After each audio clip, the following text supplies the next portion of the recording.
was a gun. I'm not voting. If we want to build our nation. The problem with the Somalians. Just want to experience something else than a black man. Move on, move Can't be like a horse with blinkers on. Honestly say, I was about to have sex and then I pulled crap, up. but it's nice. Igama lam ndinguvuyisa fane yam ngumbayo. Igama lam ndingusithembele fane yam ndinguzwayi. Igama lam ndingulungelo ifane yam ndinguJonas. Amsindisa Molakadi. Igama lam ndingayanda ifane yam. Igama lam nguSinekhaya ifane ngumbengo. Why us as black like South Africans, we have to campaign and toy all the time and ban things and ban schools and that things that is currently happening here and ban things and do things like in order for us to get justice in order for us to be equal, because inequalities have always existed, because the color of your skin. I'm running back to the point that I'm saying race is still an issue in this country. It's an issue and still an issue, but now previously it was race only. Now it's race with class.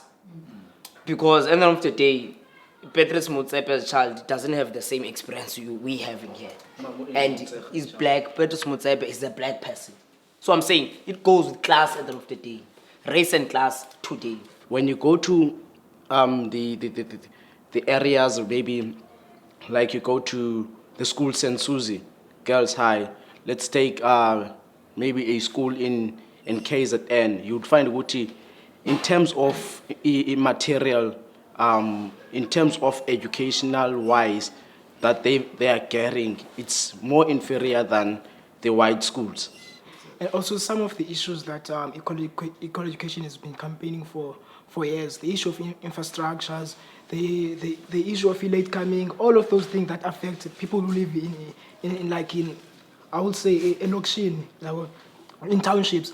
So now you find out that most of the time, things that affect us, people who go to a public school, no fee paying school, like we are disadvantaged than the person who's attending school in Model C schools, because I don't have money to go and register and be educated in Westerford, for example, because I can't afford to go to support. But at the end of the day, when I'm in grade 12, I'm supposed to write the same paper that a Westerford girl or a boy that is writing. But bear in mind that I didn't have infrastructure.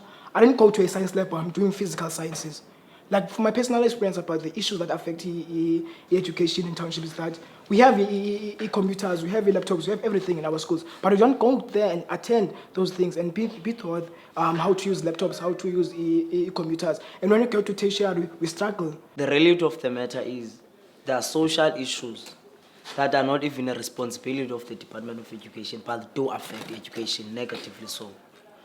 Number one, one comrade mentioned the issue of late coming. If you go to KZN, Eastern Cape, Mpumalanga, Limpopo, mostly, you find out the distance that learners have to travel to school and back to home. It's just not justice. And that results to late coming. Even the responsibilities that some of the learners have at home, that are not specifically responsibility of the Department of Education to solve, do contribute to late coming, you see. For instance, I once lived in the Eastern Cape, so I wanted to come back to the Western Cape because I couldn't bear the walking to school. The hours walking to school, and you will also find out, you're not even wearing shoes. When you get to class, you're feeling cold. So one child might say, what's the use of me leaving my warm house and going to a cold class?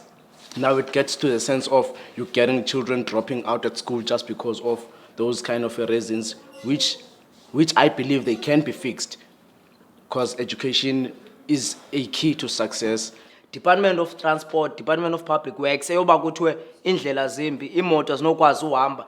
Therefore, abantwana have to take ezinye i-shortcut ezihamba ezintabeni because of landawo umlambo pha abakwazi udlula.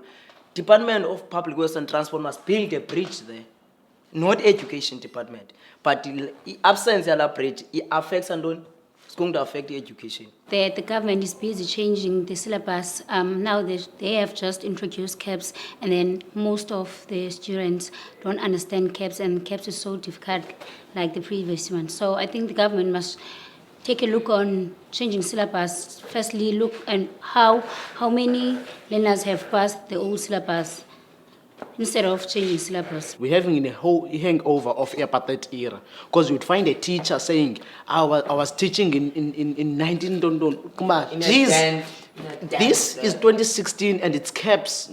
I mean, where did you train this? Did you get training for these caps? They introduced caps in grade 10, and I was in grade 11 doing NCS, yeah. So now my teacher was always telling me that, Bana, if you failed grade 11, just know you'll fail again because there's caps coming. And you will not understand even anything. The photosynthesis that you are doing now will be in details next year if you fail to grade 11. So I was asking myself, if they can understand, if the teachers that are teaching me grade 10 are the same teachers that are teaching the new syllabus, were they trained, firstly? No. And secondly, how are they going to adapt the new syllabus that is being passed by the government, because that was not their decisions, basically. Actually, on that point, I had a teacher who was teaching me in maths lit, when I was doing maths lit at that time. That teacher wasn't sure what he's going to preach in front of the class, because he's not sure of what is He is in front of the class now, teaching, and we calculate this maths, we hear we all in the same class, but there will be a learner who's sitting at the corner would say, sir, this maths doesn't go like this way, this way, this way, and this way. It goes like this and this and this. I've made this grade 11. I've made this syllabus of maths thing in my country. I'm a Zimbabwean. I've made it on grade 10. I've made this in a couple of past years. I was like, come on, man. And he hits you, maths. But the reality of the matter is, some of them are not properly trained. And it's not their fault. So, by the end of the day, as learners who are at the receiving end, obviously our education gets compromised in the process. But I'm saying, then the question we should be asking, whose fault is it that you don't have a teacher that is properly trained? That teaches in Joe Slovo, teaches in Sizimisele, but you go, why can't you see learners from Westerford saying tomorrow, yesterday learners of Westerford went to Parliament to complain about the Code of Teachers. So I somehow, deeply, I feel the cause of such things at times, it's even this categorization of education, saying this is private, this is public. Because it means you're saying, there's a certain this kind of education deserves to be given to such. Because once you stop commodifying education as a commodity and saying how much do you have, if you afford this class of education, then you can have it. So today, because education depends in terms of how much you afford. So we know we have no free schools. Thank you, government, for that. But at the end of the day, we're saying, for as long as we still have private education, then we forever have crisis in public education. Kufuneke ezikolweni kube kungabikho i-physics ne-maths. If ndifuna ukwenza i-woodwork kubekho iiklasi ezokwenza loo nto, because most of zimbalwa izikolo ezenza loo nto, and ngoku most yezikolo zenza i-maths and physics, so makubekho izikolo ezinjalo. There are few practical schools that I know in Khayelitsha, which is Christian in Sizmisel. Christian is a technical school, but it lends teachers that are doing engineering and stuff. And Christian is an art school, which is there drama, but there is music. If you want to do music, there should be a guitar. If you want to play guitar, there should be the instruments, the full equipment. If you want to do music, do music. If you want to eat drama, it should be a theater in Christian, and people will be producing it, not going to Artscape and Baxter Theater to do those things. They should be here in Khayelitsha. For me, I think it's wise to make it a point South African schools have sport facilities. Not just have sport facilities, but also have people who are trained to coach those sports. For me, the two things that I think need to be done in order to, not to solve perfectly so, but to try and address the current state of education in the country. Number one is to increase the education budget. Not because of current there's a lack of funding, but obviously there's a lack of using the current funding efficiently. Number two, education department from at the branch level to the national level, they need a serious cleansing.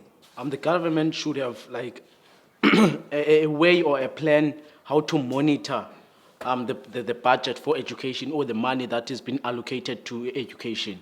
Because as Uvisa said, there is like misuse of like the money. Like to have someone maybe who sees to it, if this amount is set to do this in education, how is it doing it? Yeah, who is going to be given that kind of a money, and who is going to be held accountable for that kind of account of that money? If we can be given a chance, let me say you're not like qualified enough to go to universities. If there can be at least something for you to do or develop yourself as a young person. It's not like it's the end of the world if you're not qualified for university. If you can be given something to do in order to develop yourself, that's it. We should have a national stop down. All schools must stop. We must mobilize as students, as teachers, we must mobilize everyone so that we can be taken seriously by the government. Because once we speak in a peaceful manner and then we're not listened to, then we get undermined. Yeah. So if we mobilize the country, if we match with SATU, if we match with any student teachers union, if we match with any students union, and then we make sure that we mobilize, we go to Pretoria, and then we tell the government that we are sick and tired of this happening, make sure that you listen to us. My dream is to become an environmental health inspector. My dream as myself is to inspire more black South Africans. My dream for the future is that I wish I could see the change in how we've been governed in South Africa. My dream is to see myself one day as the member of the parliament. My dream is to unleash the dark history of South Africa with documentary. My dream as an individual, but knowing and or understanding, obviously, there's a practical side to it, is to see the current state of education in South Africa being told in the history books as in the past. Yazi, you should ever sit and talk with people, or else take a walk and create a straight talk. Talk what is nice, it will make you feel stronger. Listen what is right and say what is wrong. You should ever sit and talk with people, or else take a walk and create a straight talk. Talk what is nice, it will make you feel stronger. Listen what is right and say what is wrong.